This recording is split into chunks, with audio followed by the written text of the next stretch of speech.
Hello everybody.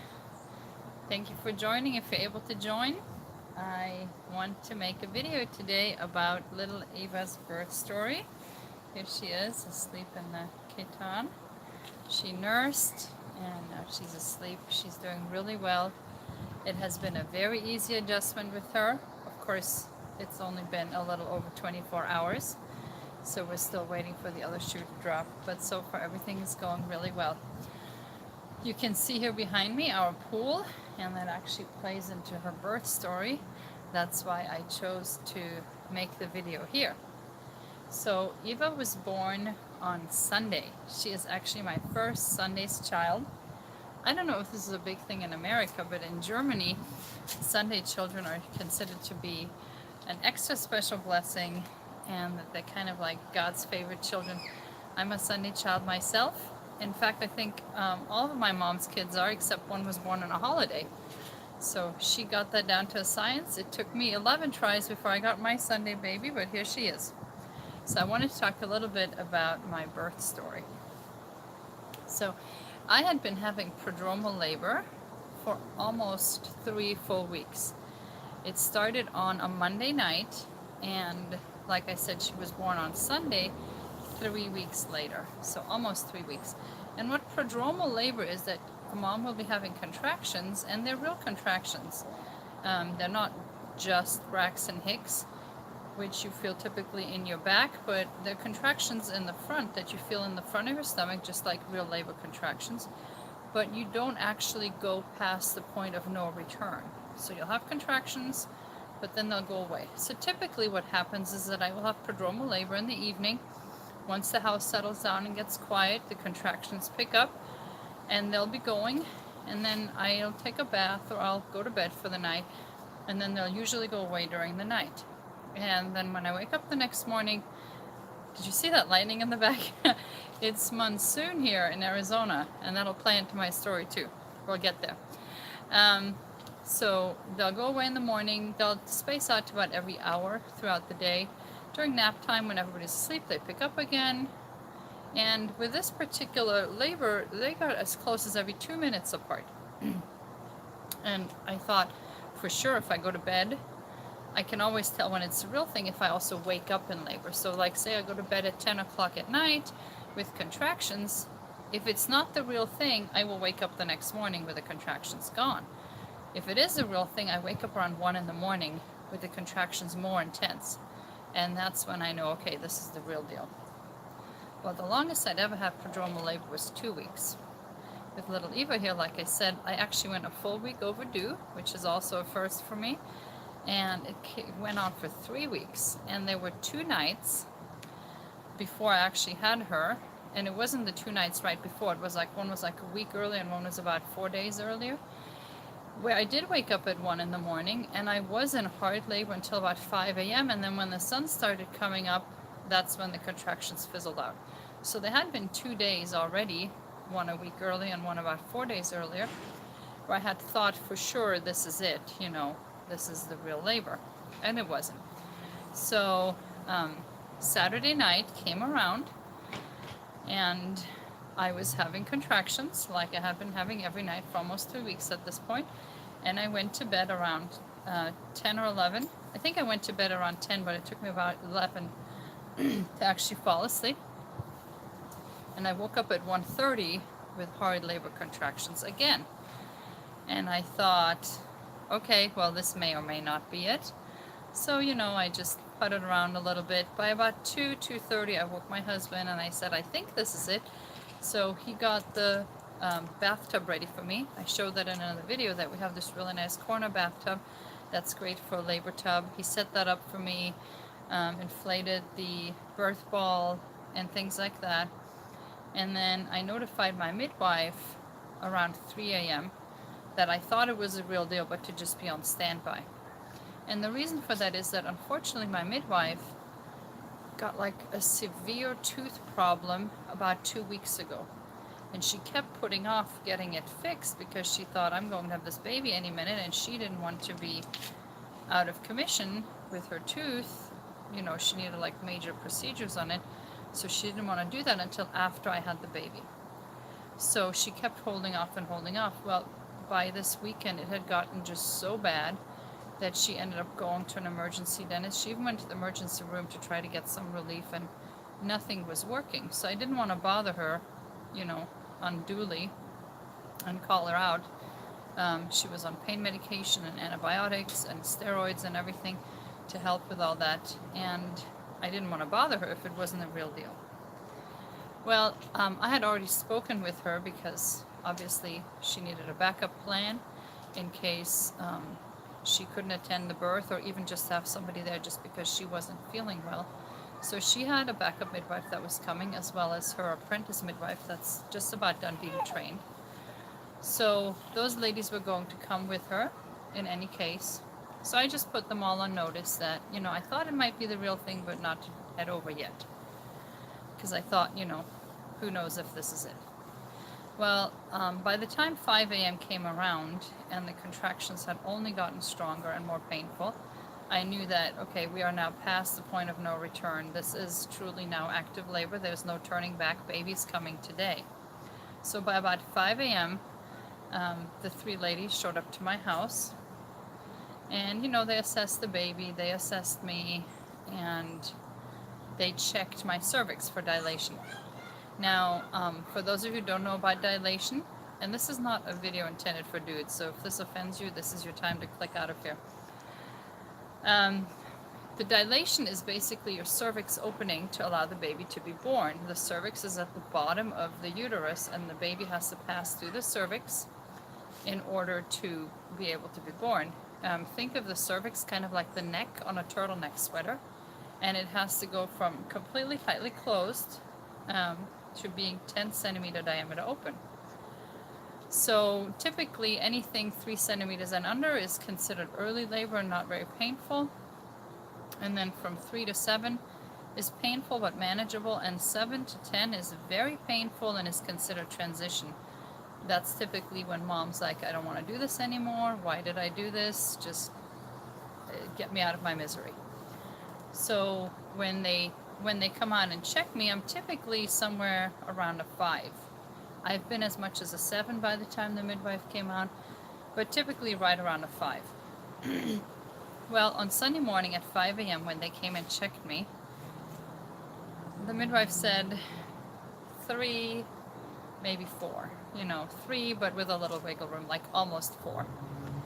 Well, that was really discouraging to hear from me, because typically I'm not in that much pain that early on, and I'm usually farther as far as dilation. Like, the good news is that the cervix was also very thin, so like that turtleneck sweater, not only does it have to open, but it basically does that by thinning out like a pancake and pulling to the side. So it was already 80% thinned out. So when it's thin, it's easier to get it out of the way than when it's still all the way thick, you know. As it opens, it also flattens. So it was 80% effaced. And the other good thing was that baby was very low. That was the issue with Peter, why we eventually transferred to the hospital, because he never descended, and there's a danger of a prolapsed cord there. So the good news was that I was effacing, and that baby was nice and low. The bad news was that I was only at a 3, maybe 4. So I was like, okay, fine. I can handle this. I can keep going. Now, the funny part that I want to insert here in the story, I've had the same midwife for all my births since Anna and on. So that's almost 9 years now.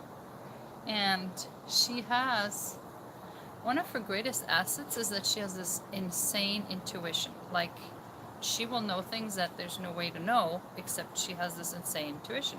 But one of the things that I always ask her, and I don't know if I'm the only client who does this, she kind of laughs about it, but she goes along. I always ask her, okay, what time is the baby going to be born? And she gives her prediction, and she's always right. Like, it's always within the hour when she says it.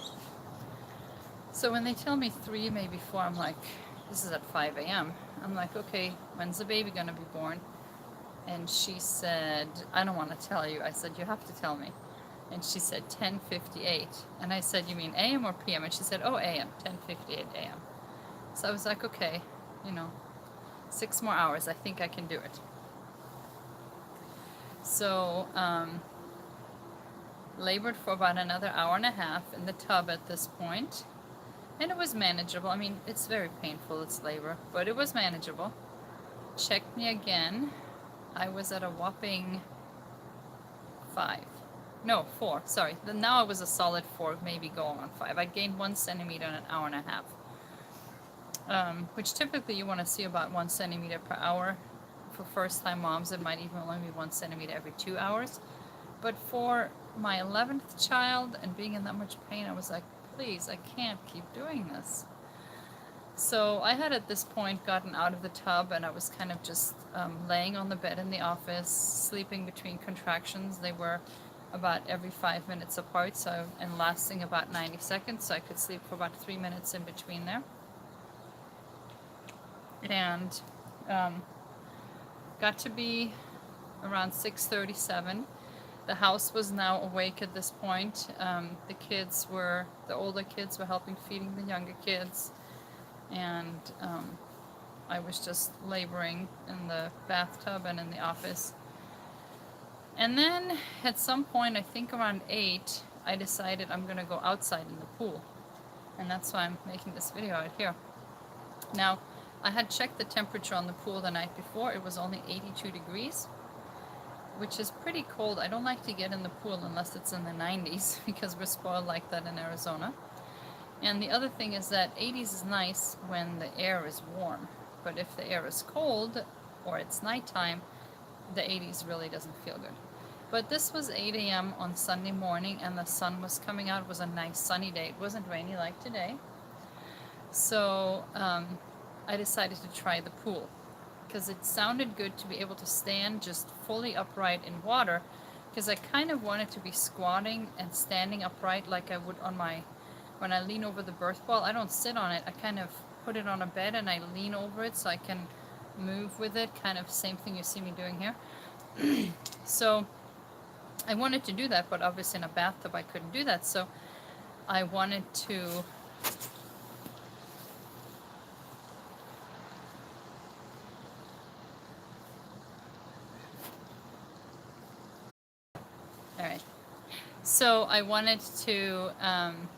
be able to stand upright in the water and have, my contractions work through them like that, but I couldn't do that in the bathtub, so I went out in the pool, and the water was cold. And my husband's like, just try it, honey. It don't feel cold for the first minute. Just get in up to your chest and you'll feel better. So I did, and with the sun shining on my back, it actually felt perfect. So it was only cold, and I use that term loosely. It was only 82 degrees cold for the first couple of minutes, and then it actually felt really nice. For me anyway, because I was in the water. Now the midwives and my husband that were sitting baking in the sun on the pool deck here right behind me, I don't know how comfortable it was for them, but I didn't think about that at the time. So I continued to labor in the water, and they checked me a couple more times, and I was up to 5, and then I was up to a 6, maybe a 6.5, my midwife said. And this was at 10:20. She's like, 6.5. And I was like, I'm done. I can't. If I keep going at this rate, I'm going to be here for another 4 hours, and I just can't. These contractions are becoming unbearable. Why did I do this again? I should have known better. Why? Just remind me next time, Take me to the hospital when I'm still able to transfer without being in too much pain. So the other midwife that was here to help, I heard her talk to my midwife. She's like, do we need to help her? Like, is she okay? Like, what do we need to do? And she's like, no, she always talks like that. It usually means that she's just about to tell us the baby's here. And she told me, she's like, I know you've gone from 7 to delivery in 5 minutes, so, I'm not worried about it. And I said, no, that's never happened. And she told the other midwife, and she's like, no, she's fine, she'll get through it. This is what she always does. This is just how she works through it. Well, that was at 10:20 when I was a 6. And I had 2, maybe 3 more contractions, and with each of them, I had an urge, not to push, but to really flex my abdominal muscles and really bear down. And just like that, what always happens is that once the baby's head goes past my tailbone, I can feel it. I can feel the baby going past my tailbone because my husband has to apply counter pressure until I do. And just like that, if the baby goes past the tailbone, it is now past the cervix, 2 more pushes and they're crowning. So I felt the baby push past the tailbone. I felt my bag of waters pop, and I was still in the pool. I was standing right here. So you see that rock back here? Oops, there, that rock right here. So I was standing right here with my husband sitting on the pool deck right there. So I was standing and grabbing his hands. And I said, the baby's coming. And they know when I say the baby's coming in like the next 60 seconds, because it only takes a couple of pushes and they're out. And so they're like, get out, get out. And I'm like, I'm not getting out of this pool. Because even though the rocking chair is set up here with the ottoman and stuff, I knew that I was not going to try to give birth on a half rocking chair, half ottoman. And the water was just so comfortable, there was no way that I was getting out. And I said, I'm not getting out of this water. This baby's going to be born right here in the pool. And it was. So I went from 6 centimeter to delivery. I mean, head out. Once the head comes out one way, and then the baby has to wait for the next push because it has to rotate its shoulders a quarter turn, and then with the next push, the rest of the body slips out. So the midwife's assistant, my midwife's apprentice, actually just clothes, shoes, socks, all just jumped in the pool because somebody had to be in the pool to help with the baby. She just dove in there, and she thought the water was cold. It felt nice to me. So she caught the baby when she came out and brought her up to the surface where the 2 other midwives were waiting. And, you know, she had the cord around her neck, which is not a danger because they're not breathing through their throat, they're breathing through their cord, but nevertheless, she was tangled in it. And, yep, unwrapped her. And I guess the pool was a little cold for the baby. She kind of was a little bit dazed by that, so we had to rub her, and she did well. So yeah, I went from 6 to baby in arms in 15 minutes, and I was a little shocked by that myself. And then we just did the newborn assessment and everything out here. It was so beautiful because it was so quiet. It was just birds chirping. My contractions were so much easier to deal with out here than they had been in the house. It was just so nice and quiet with the birds and the pool. It was a quiet Sunday morning, so it was really lovely. So we did the newborn assessment and everything out here, and everything was fine. I bled a lot like I typically do, so my midwife was prepared for that. I got a shot of Pitocin to help with the bleeding.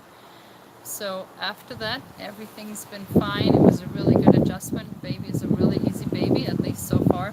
And yep, this is the pool where she was born. That was a first even for me. So, yep. It's not very deep where I gave birth. It's about maybe 4 feet deep there. So it's not like I was like swimming and treading water. Yes, it is a chlorinated pool, but it's not like they actually drink water or swallow water. You know, they're just born into the water, but they don't take a breath or open their mouth until they come to the surface. So, you know, they come from an underwater world into an underwater world. I think the biggest shock to our system was the fact that it was 82-degree weather. Now today, Monday, I couldn't have done it. Today we got monsoon storms and it was raining like crazy. It looks a lot brighter on the screen than it is in real life. In real life, these clouds behind me are black, and it is really, really beautiful. It was raining all night. It was raining on and off throughout the day, and it would have been way too cold. Once we get the September rain, the pool is now probably down to 70 degrees. Had she come today or later, I couldn't have been out here laboring, so that was very wonderful to be able to do that. So anyway, that's her birth story. All in all, from 1:30 to 10:30, I was in active labor for 9 hours. And I would say probably about 4 hours of that was really hard labor. But overall, it was manageable. I wasn't, you know, it wasn't until the very end when I was like, okay, why did I do this again? But I wasn't like screaming or losing my mind. It was manageable thanks to being outdoors and it being nice out here. Are you waking up, Evie? Are you waking up, Evie? Do you want to say hi? So, anyway, I'm going to let you have a quick glimpse at the baby.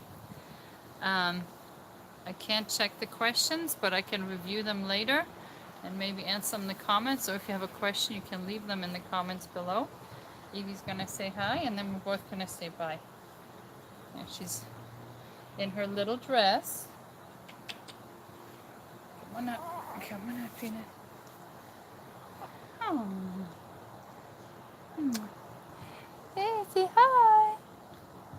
Oh, yeah. Yeah. So she actually has these 2 blisters on her arm. I don't know if I can show them. Where I think she was nursing on her own arm in the womb. Because when she was born, they're right here on the inside of her arm. Oops. These 2 little blisters on the inside of her arm. Because after she was born, I saw her doing this number, and I think that's how she got them. Just from nursing on her own little arm. Anyway, thank you for tuning in. If you have any questions, please share them in the comments below. And I'm going to go feed this little beauty now. Say bye-bye. Oh, that birdie chirped just for you. Did you hear that birdie chirp just for you? Alrighty. Have a wonderful evening. Thank you for joining.